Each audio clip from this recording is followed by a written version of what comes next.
नमस्कार, मैं हूं पूजा। बिहार न्यूज में आपका स्वागत है। खबरों की ओर बढ़ने से पहले एक नजर सुर्खियों पर। राज्य के सरकारी स्कूलों में अब भोजपुरी में होगी पढ़ाई। कक्षा 3 तक के छात्रों पर लागू होगा ये नियम। स्कूलों में लगेंगे लाउड स्पीकर। जेपी गंगा पथ पर 2 दिनों तक वाहनों की आवाजाही बंद। सुबह 6 बजे से दोपहर 12 बजे तक यातायात रहेगा बाधित। सूर्य किरण एरोबैटिक शो के लिए बदली है व्यवस्था। अगले 4 दिनों में राज्य के तापमान में हो सकती है बढ़ोतरी। आने वाले 24 घंटों में कुछ इलाकों में बादल छाए रहने की संभावना। कुछ जिलों में गर्म हवा और उष्ण लहर की जताई गई आशंका। खेलो इंडिया यूथ गेम्स में बिहार के 25 खिलाड़ियों का हुआ चयन। अंतिम चरण में पहुंची तैयारियां। जिला प्रशासन ने की खिलाड़ियों के रहने और खाने पीने की व्यवस्था। बिहार के वैभव सूर्यवंशी ने 14 साल में रचा आईपीएल का इतिहास। 20 गेंदों में खेली 34 रनों की ताबड़तोड़ पारी। आईपीएल के इतिहास में सबसे युवा खिलाड़ी बने वैभव। चलिए अब बढ़ते हैं शाम तक की बड़ी खबरों की ओर विस्तार से। बिहार में इस वर्ष खुलेंगे 50 नए उप डाकघर। बिहार में अब 15,000 की आबादी पर एक उप डाकघर खोला जाएगा। डाक विभाग की समीक्षा में पाया गया कि कई इलाकों में 25 से 30,000 की आबादी पर एक ही उप डाकघर है। इस असमानता को दूर करने के लिए चरणबद्ध तरीके से उप डाकघरों की संख्या बढ़ाई जाएगी। पहले चरण में इस वित्तीय वर्ष में 50 नए उप डाकघर खोले जाएंगे, खासकर उन इलाकों में जहां डाकघर की जरूरत अधिक है। वर्तमान में राज्य में 1067 उप डाकघर है। योजना का उद्देश्य अधिक लोगों को डाक सेवाओं से जोड़ना है, जिसमें डाक जीवन बीमा, ग्रामीण बीमा और निर्यात केंद्र की सुविधाएं शामिल है। किराए पर चल रहे और मुख्य सड़क से दूर उप डाकघरों को अब सड़क के पास लाया जाएगा, जिससे लोगों की पहुंच आसान होगी। सभी डाकघर गूगल सिस्टम से भी जोड़े जाएंगे। बिहार के वैभव सूर्यवंशी ने 14 साल में रचा आईपीएल का इतिहास। महज 14 साल 23 दिन की उम्र में बिहार के समस्तीपुर के रहने वाले वैभव सूर्यवंशी आईपीएल इतिहास के सबसे युवा खिलाड़ी बन गए। राजस्थान रॉयल्स के लिए डेब्यू करते हुए उन्होंने लखनऊ सुपर जायंट्स के खिलाफ यशस्वी जायसवाल के साथ पारी की शुरुआत की और 85 रनों की साझेदारी की। उन्होंने शार्दुल ठाकुर की गेंद पर छक्का मारकर अपना खाता खोला और 20 गेंदों में 34 रनों की ताबड़तोड़ पारी खेली, जिसमें 3 छक्के और 2 चौके शामिल थे।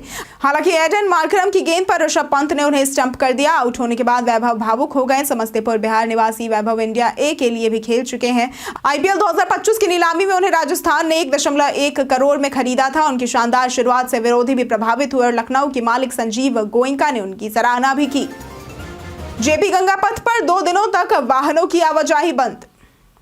22 और 23 अप्रैल को बाबू वीर कुंवर सिंह जयंती के अवसर पर सूर्य किरण एरोबैटिक शो के कारण जेपी गंगा पथ पर सुबह 6 बजे से दोपहर 12 बजे तक आम वाहनों की आवाजाही बंद रहेगी। 22 अप्रैल को फुल ड्रेस रिहर्सल होगी, जबकि 23 अप्रैल को 9 हॉक 132 जेट विमान कलाबाजियां दिखाएंगे। इस दौरान ट्रैफिक में बदलाव किया गया है। सुबह 6 बजे से दोपहर 12 बजे तक जेपी गंगा पथ पर सामान्य वाहनों का परिचालन बंद रहेगा। वैकल्पिक मार्ग और पार्किंग व्यवस्था निर्धारित की गई है, जैसे कि दीघा, एलसीटी घाट, जेपी सेतु, दानापुर और गाय घाट की ओर से आने वाले वाहनों के लिए अलग अलग घाटों व ग्राउंड्स पर पार्किंग की व्यवस्था की गई है। गांधी मैदान के कई गेट से भी प्रवेश कर वाहन पार्क किए जा सकते हैं। सुरक्षा, भीड़ प्रबंधन और सुविधाओं की तैयारियां अंतिम चरण में हैं। अगले 4 दिनों में राज्य के तापमान में हो सकती है बढ़ोतरी।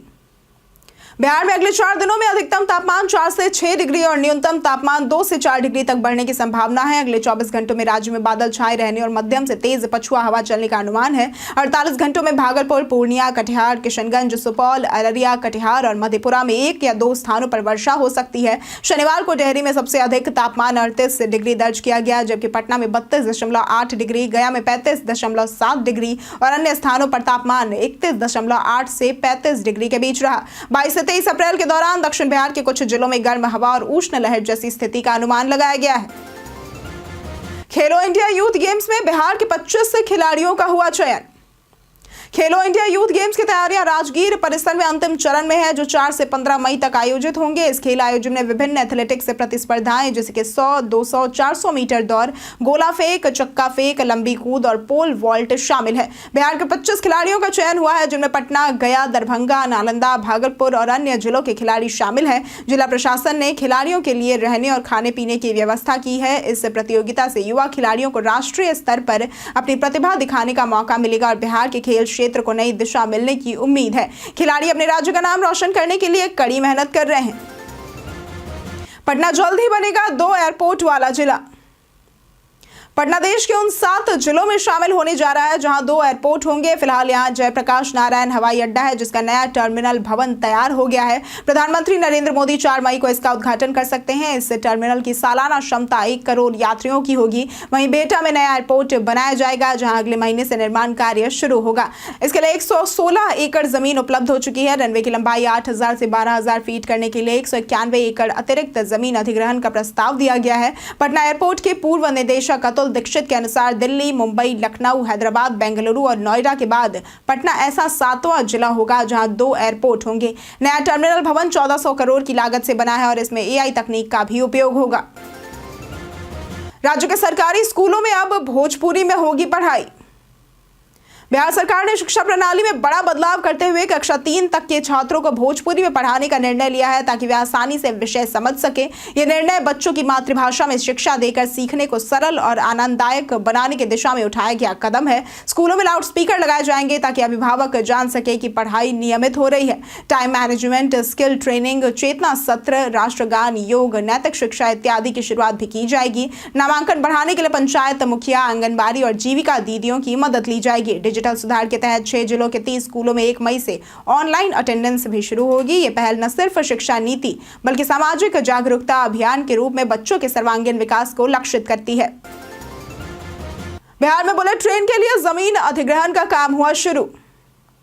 बिहार में Varanasi, Patna, Howrah high speed rail corridor के तहत बुलेट ट्रेन परियोजना के लिए जमीन अधिग्रहण की प्रक्रिया शुरू हो गई है। पटना के फुलवारी शरीफ अंचल के 58 गांवों में सर्वे का काम चल रहा है। रेलवे 128.63 हेक्टेयर रैयती जमीन का अधिग्रहण करेगा और ग्रामीण क्षेत्रों में सर्किल रेट से 4 गुना व शहरी क्षेत्रों में 2 गुना मुआवजा देगा।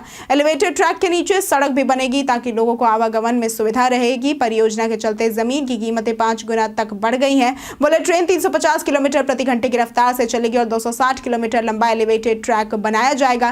पहले चरण में पटना, बक्सर, आरा, जहानाबाद और गया शामिल है। इस परियोजना की जिम्मेदारी national high speed rail corporation limited यानी कि NHSRCL को दी गई है।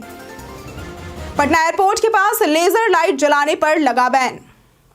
पटना एयरपोर्ट के आसपास लेजर लाइट जलाने पर रोक लगा दी गई है क्योंकि इससे विमानों की लैंडिंग में बाधा आ रही है। गुरुवार रात पुणे पटना इंडिगो फ्लाइट पर लेजर लाइट चमकने की घटना के बाद फुलवारी शरीफ में डिस्को लाइट जब्त की गई। SSB अवकाश कुमार ने थानों को निर्देश दिया है कि एयरपोर्ट, फुलवारी शरीफ, गर्दनीबाग, सचिवालय क्षेत्रों में विशेष निगरानी रखी जाए। शादी या फिर अन्य कार्यक्रम में डीजे बजाने के लिए भी अनुमति लेनी होगी और रात 10 बजे के बाद डीजे नहीं बजाया जाएगा। बैंड बाजा और डीजे संचालकों से बंध पत्र भरवाया गया है जिसमें नियमों के उल्लंघन पर कार्रवाई की चेतावनी दी गई है। मुजफ्फरपुर के अग्निकांड में 50 से ज्यादा पीड़ितों के बीच सहायता के लिए पहुंची टीम। मुजफ्फरपुर जिले के रामपुर मनी में भीषण आग लगने से करीब 50 से ज्यादा परिवारों के घर जलकर राख हो गए। इस दहकती आग में 4 मासूमों ने अपनी जान गंवा दी। अपने बच्चे को खोने वाले पीड़ितों को सरकार की तरफ से 4.5 लाख मुआवजा देने की घोषणा हुई है। सभी के लिए सामुदायिक किचन का आयोजन किया गया। वहीं दूसरी तरफ आज राय ट्रेडर्स, मार्कन और सागर हार्डवेयर सकरा के सौजन्य से नीलकमल स्टील TMT ने अग्नि पीड़ितों के बीच बर्तन और गैस का वितरण किया जिससे उनके 2 वक्त के भोजन में सहायता मिल सके। पटना में ऑटो संचालन के लिए प्रशासन की नई व्यवस्था। पटना शहर में ऑटो और ई-रिक्शा की अधिक संख्या से जाम की समस्या को देखते हुए प्रशासन ने नई योजना बनाई है। मई से लागू होने वाली इस व्यवस्था में शहर को 3 जोन नीला, हरा और पीला में बांटा जाएगा और कुल 22,000 ऑटो ही चलेंगे। इनमें से 20,000 ऑटो जोनवार निर्धारित रूट पर और 2,000 ऑटो फ्री जोन में रिजर्व के रूप में चलेंगे जिन्हें स्टेशन, बस स्टैंड व एयरपोर्ट जैसे स्थानों पर चलने की अनुमति होगी। आवेदन पहले आओ पहले पाओ के आधार पर लिए जाएंगे। ये प्रक्रिया पूरी तरह से कंप्यूटराइज्ड होगी और ऑटो यूनियनों को पहले से सूचना दी जाएगी। यातायात पुलिस और DTO की रिपोर्ट के आधार पर यह फैसला लिया गया है और अप्रैल के अंत में अंतिम बैठक में इस पर मुहर लगेगी। बिहार विधानसभा चुनाव के लिए भाकपा माले ने बनाई रणनीति। भाकपा माले की राज्य कमेटी की 2 दिवसीय बैठक विक्रमगंज में शुरू हुई जिसमें वरिष्ठ नेता, सांसद, विधायक और जिलों के पदाधिकारी शामिल हुए। बैठक में आगामी बिहार विधानसभा चुनाव की रणनीति, संगठनात्मक मजबूती, जन आंदोलन और भाजपा जदयू सरकार के खिलाफ विपक्षी एकजुटता पर चर्चा हुई। राज्य सचिव कुणाल ने कहा कि बिहार की जनता भाजपा जदयू सरकार से मुक्ति चाहती है और महागठबंधन चुनावी मोर्चे पर एकजुट है। बैठक में मोदी सरकार के समर्पण और वक्फ बोर्ड विवाद पर भी चर्चा हुई। सांसद राजाराम सिंह ने जदयू की आलोचना की। वहीं आरा के सांसद सुदामा प्रसाद ने छोटे व्यापारियों और चिटफंड घोटालों से जुड़े निवेशकों की समस्या उठाई। नेताओं ने कहा कि आगामी चुनाव लोकतंत्र, सामाजिक न्याय और संविधान की रक्षा का संघर्ष है। सीएम नीतीश और ललन सिंह की मुलाकात से बढ़ी सियासी हलचल। रविवार को बिहार के मुख्यमंत्री नीतीश कुमार अचानक केंद्रीय मंत्री ललन सिंह के पटना आवास पहुंचे, जिससे सियासी हलचल तेज हो गई। ये मुलाकात प्रधानमंत्री नरेंद्र मोदी के 24 अप्रैल को मधुबनी दौरे से पहले हुई है। पीएम पंचायती राज दिवस के मौके पर बिहार आ रहे हैं और कार्यक्रम की जिम्मेदारी ललन सिंह को मिली है। नीतीश और ललन की बैठक में मोदी के दौरे को सफल बनाने की रणनीति पर चर्चा हुई और ये दौरा आगामी विधानसभा चुनावों के लिहाज से बेहद अहम माना जा रहा है। मोदी की रैली में एनडीए की एकता दिखाने और भीड़ जुटाने की कोशिश की जा रही है। पीएम मोदी इस दौरे में बिहार को कई बड़ी सौगातें देंगे, जिनमें नई ट्रेनों की शुरुआत, वंदे मेट्रो और अमृत भारत ट्रेन शामिल है। जयनगर से पटना तक नमो भारत रैपिड रेल भी शुरू होगी। खड़गे ने मोदी नीतीश पर बोला हमला। कांग्रेस अध्यक्ष मल्लिकार्जुन खड़गे ने बक्सर की जनसभा में प्रधानमंत्री मोदी और नीतीश कुमार पर जमकर निशाना साधा। उन्होंने कहा कि मोदी बिहारियों को कम ज्ञान वाला समझते हैं, जबकि ज्ञान की भूमि यही है।